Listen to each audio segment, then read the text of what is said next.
യുവത്വത്തിന്റെ സ്വപ്നങ്ങളും ടെക് ലോകത്തെ പുത്തൻ വാർത്തകളും തേടിയുള്ള ലോഗിന്റെ ഇന്നത്തെ യാത്ര ഇവിടെ ആരംഭിക്കുകയാണ്.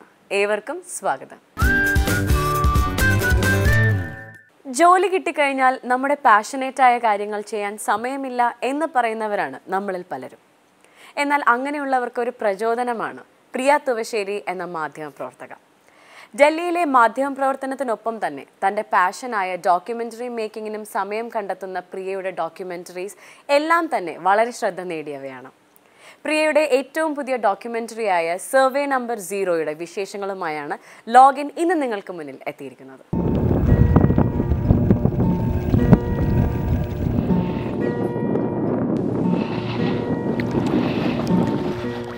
ലിറ്റിൽ റൺ ഓഫ് കച്ച് ഗുജറാത്തിൽ ഉപ്പുണ്ടാക്കുന്ന ഒരു കൂട്ടം ആളുകൾ, അഗാരിയാസ് എന്നറിയപ്പെടുന്ന വ്യക്തികളെക്കുറിച്ചാണ് സിനിമ. ഇന്ത്യയിൽ ഉപ്പ് ഉൽപ്പാദിപ്പിക്കപ്പെടുന്നതിൽ 70% ഉപ്പ് ഉണ്ടാകുന്നത് ഈ ചെറിയൊരു ഏരിയയിൽ നിന്നാണ്, ഗുജറാത്തിലെ ലിറ്റിൽ റൺ ഓഫ് കച്ച്. ഒരു ഗ്രൂപ്പ് ഓഫ് ആളുകൾ 8 മാസം ഈ കൊടും ചൂട്ടും 46 മുതൽ 50 വരെ അത്രയും ചൂടും, അതേസമയം വിൻറ്റേഴ്സിൽ 10 താഴെ ടെമ്പറേച്ചർ ഡ്രോപ്പ് ചെയ്യുന്ന അത്രയും എക്സ്ട്രീം ടെമ്പറേച്ചേഴ്സിൽ ജോലി ചെയ്യുന്ന ഒരു കൂട്ടം കർഷകർ. അവർ ഫാമിലി മൊത്തം ഈ മരുഭൂമിയിലേക്ക് ഷിഫ്റ്റ് ചെയ്യും. 8 മാസം ഇവർ കൃഷി ചെയ്യും. അവരുടെ ജീവിതമാണ് ഈ ഡോക്യുമെൻ്ററിയുടെ പ്രമേയം. ഞാൻ മെയിനായിട്ട് കൊണ്ടുവന്നിരിക്കുന്നത് സ്ത്രീകളുടെ ഒരു പോയിൻ്റ് ഓഫ് വ്യൂ എന്നാണ്. ഈ ഉപ്പ് നേരത്തെ പറഞ്ഞ മാതിരി 8 മാസം ഉള്ളത് 3 സ്റ്റേജസ് ആയിട്ട് 3 സ്ത്രീകളിലൂടെയാണ് ഈ കഥ പറയുന്നത്.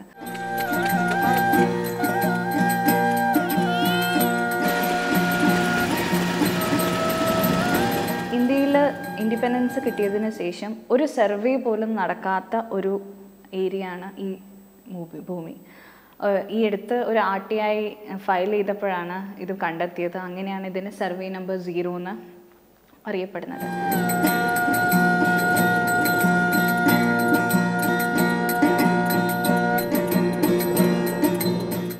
ഞാൻ ഇതിനു മുൻപുള്ള സിനിമ ചെയ്ത് കഴിഞ്ഞ് ഒരു പുതിയ സിനിമയെക്കുറിച്ച് ചിന്തിച്ചുകൊണ്ടിരിക്കുന്ന സമയമായിരുന്നു.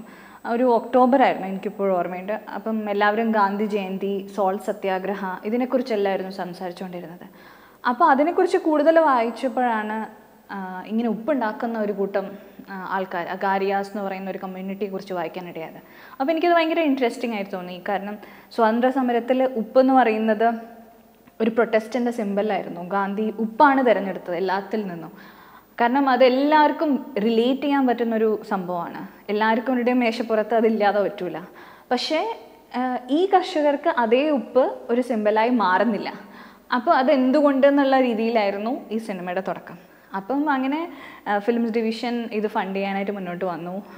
ഞാൻ റെക്കിക്ക് വേണ്ടിയിട്ട് ഈ ഡെസേർട്ടിലെത്തി. ആ സമയത്ത് മൺസൂൺ സീസണാണ്. അപ്പോൾ ഫാമിലി മുഴുവൻ വില്ലേജസിലായിരിക്കും. ഞാൻ ഒരു 100-400 ഫാമിലീസിനെ മീറ്റ് ചെയ്തു. ആദ്യം ഒരു ഫാമിലിയെക്കുറിച്ച് ചെയ്യാമെന്നുള്ള ഐഡിയ ആയിരുന്നു. സ്ത്രീകളെക്കുറിച്ചൊരു സിനിമയല്ലായിരുന്നു ഉദ്ദേശിച്ചത്.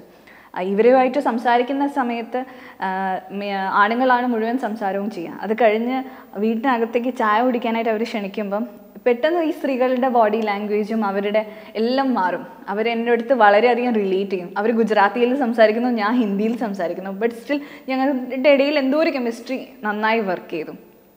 2 ദിവസത്തെ റെക്കി കഴിഞ്ഞപ്പോൾ എൻ്റെ മനസ്സിൽ തങ്ങി നിന്ന 3 കഥാപാത്രങ്ങൾ, അവരാണ് അവസാനം സിനിമയിലെ ഭാഗമായി മാറിയത്.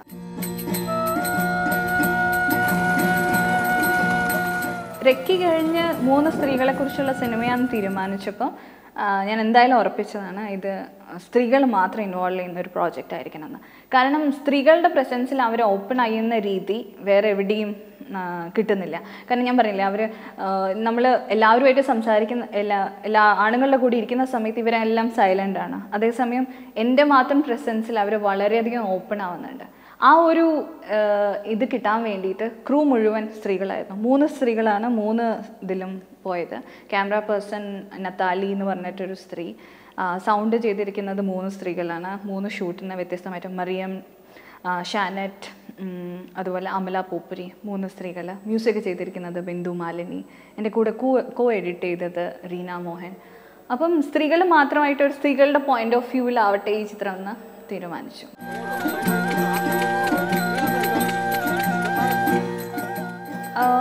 ആദ്യത്തെ ഇതിന് മുൻപുള്ള സിനിമ മൈ സീക്രട്ട് ഗ്ലാസ് ബോൾ വെർജിനിറ്റിയെ കുറിച്ചായിരുന്നു. When I was a little girl, my mother took me aside and spoke in a tone I had never heard her before.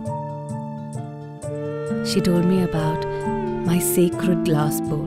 വെർജിനിറ്റിയെ കുറിച്ചൊരു സിനിമ ചെയ്തപ്പം അത് സ്ത്രീകളെക്കുറിച്ച് തന്നെ ആവണം എന്നുള്ള ഉറപ്പുണ്ടായിരുന്നു. കാരണം ആ ഒരു ടോപ്പിക്ക് ഏറ്റവും കൂടുതൽ എഫക്റ്റ് ചെയ്യുന്നതും എല്ലാം സ്ത്രീകളാണ്. അപ്പോൾ സ്ത്രീകൾക്ക് എന്താണ് ഇതിനെപ്പറ്റി പറയാനുള്ളത് എന്ന് അറിയാൻ വേണ്ടിയിട്ടായിരുന്നു അങ്ങനെ ചെയ്തത്.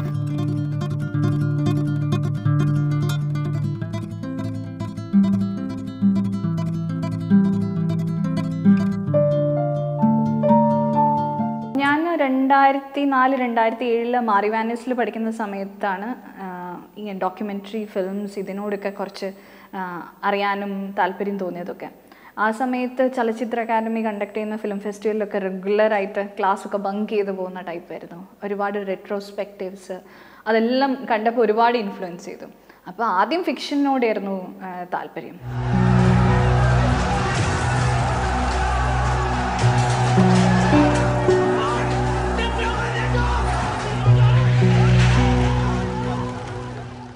ജാമ്യയിൽ പോയപ്പോഴാണ്, ഡൽഹിയിൽ ജാമ്യ യൂണിവേഴ്സിറ്റിയിൽ പോയപ്പോഴാണ് ഒരു ഡിഫറെൻറ്റ് ഫോമാറ്റ്സിൽ ഡിഫറെൻറ്റ് സ്റ്റൈലിലുള്ള ഡോക്യുമെൻ്ററി ഫിലിം മേക്കിംഗ് ആയിട്ട് എക്സ്പോഷർ വന്നത്. അപ്പം ഡോക്യുമെൻ്ററിയും ഇൻട്രസ്റ്റിംഗ് ആകാം, കൂടുതൽ ത്രില്ലിംഗ് ആവാം, എൻ്റർടൈനിങ് ആവാം എന്ന് തോന്നിയത്. അപ്പോൾ എനിക്ക് അങ്ങനെ ഒരു ഇതുണ്ടായിരുന്നു. അപ്പോൾ മൈ സീക്രട്ട് ഗ്ലാസ് ബോളിൽ ഒരുപാട് ആനിമേഷൻ യൂസ് ചെയ്തു, പപ്പട്രി യൂസ് ചെയ്തു, കുറേ ഇമേജസ് കൊണ്ട് വിഷ്വൽ നരേറ്റീവ്സ് ക്രിയേറ്റ് ചെയ്യാൻ ശ്രമിച്ചു. അങ്ങനെ കുറേ എക്സ്പെരിമെൻറ്റ്സ് ചെയ്യാനായിട്ട് സാധിച്ചു. I did this series called World Goes On, and I had never painted death in my life.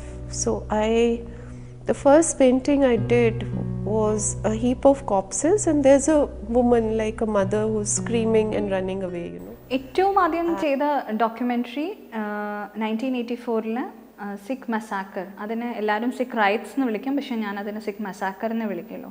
കാരണം അതൊരു റൈറ്റ് അല്ലായിരുന്നു, രണ്ട് കമ്മ്യൂണിറ്റി തമ്മിലുള്ള ഒരു റൈറ്റ് അല്ലായിരുന്നു. ഒരു ഭാഗം മറ്റൊരു ഭാഗത്തിനെ ആക്രമിക്കുകയായിരുന്നു. അപ്പോൾ ആ മസാക്കറിനെ കുറിച്ചുള്ള ഒരു ഡോക്യുമെൻ്ററി ആയിരുന്നു.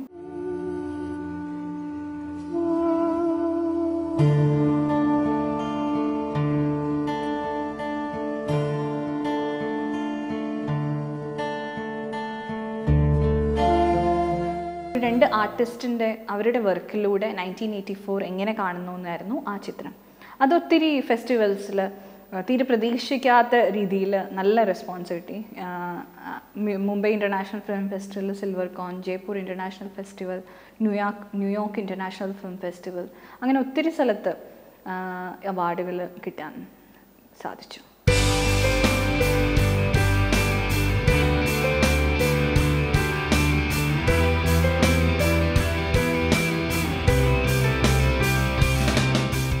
ഞാൻ ഡൽഹിയിലുള്ള ഒരു മീഡിയ സ്ഥാപനത്തിൽ വർക്ക് ചെയ്യാണ്. അവിടെയും ഡോക്യുമെൻ്ററി ഫീച്ചർ പ്രോഗ്രാമിൻ്റെ പ്രൊഡ്യൂസറാണ്. ഒരു മാധ്യമപ്രവർത്തക എന്ന നിലയിൽ കുറേ പ്ലസും മൈനസും ഉണ്ട്. കാരണം നമ്മൾ ചുറ്റും നടക്കുന്ന കാര്യങ്ങളെക്കുറിച്ച് ഒരുപാട് സോഷ്യലി അവെയറാണ്. അങ്ങനെ ഒരു ബെനിഫിറ്റ് ഉണ്ട്.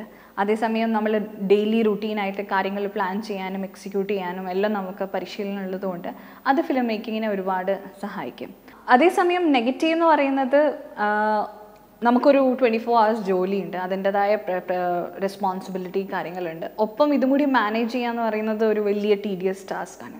പക്ഷേ മുന്നോട്ട് കൊണ്ടുപോകുന്ന ഫാക്ടർ എന്ന് പറയുന്നത് ഒന്ന് നമുക്ക് ജീവിക്കാനുള്ള ഒരു മാർഗം, അതേസമയം ഒന്ന് നമ്മുടെ പാഷൻ. അപ്പോൾ പാഷനെ പിന്നോട്ട് വെക്കാനും പറ്റില്ല, മറ്റേത് മാറ്റി വെക്കാനും പറ്റില്ല. അപ്പോൾ അതിന് രണ്ടും കൂടി എങ്ങനെ മുന്നോട്ട് കൊണ്ടുപോകാമെന്ന് വിചാരിച്ചിട്ടാണ് ചെയ്തത്. പക്ഷേ ഇതുവരെ നടന്നുപോയി. ഇപ്പോൾ 2 സിനിമ ഞാൻ പിന്നെ എൻ്റെ സ്ഥാപനത്തിൽ വർക്ക് ചെയ്തുകൊണ്ടിരിക്കുന്ന സമയത്ത് തന്നെ ചെയ്യാൻ പറ്റി. പക്ഷേ ആഗ്രഹമുണ്ട് ഒരു സിനിമയെങ്കിൽ അടുത്ത സിനിമ ഈ ജോലിയുടെ തിരക്കും ടെൻഷനും ഒന്നുമില്ലാതെ കംപ്ലീറ്റ് ഫ്രീ മൈൻഡോട് കൂടി അടുത്ത പ്രോജക്റ്റ് ചെയ്യണമെന്ന് ആഗ്രഹമുണ്ട്.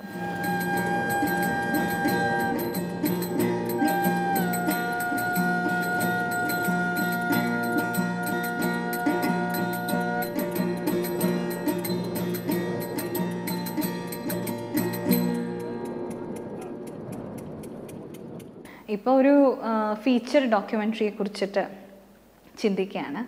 അതും വളരെ യാദൃശ്ചികമായിട്ട് ഒരു സ്ത്രീ പോയിന്റ് ഓഫ് വ്യൂയിലൂടെ എൻവയോൺമെൻറ്റ് ഇഷ്യൂസിനെ കുറിച്ചാണ് സിനിമയെക്കുറിച്ച് അധികം പറയുന്നില്ല, കാരണം അത് വർക്ക് ചെയ്യാൻ പോകുന്നതേ ഉള്ളൂ. ഒരു സൗത്ത് ഇന്ത്യ ബേസ് ചെയ്തിട്ടുള്ള സ്റ്റോറി ആയിരിക്കും, കുറച്ചും കൂടി ട്രാവലിംഗ് എല്ലാമായിട്ട് അങ്ങനെ ഒരു അപ്രോച്ച് ആയിരിക്കും. ഒരു തമിഴ്നാട്ടുകാരിയായ ഒരു സ്ത്രീ, അവരിലൂടെ ഒരു എൻവയോൺമെൻറ്റ് ഇഷ്യൂയെക്കുറിച്ച്. ബാക്കി വെയിറ്റ് ചെയ്യാം.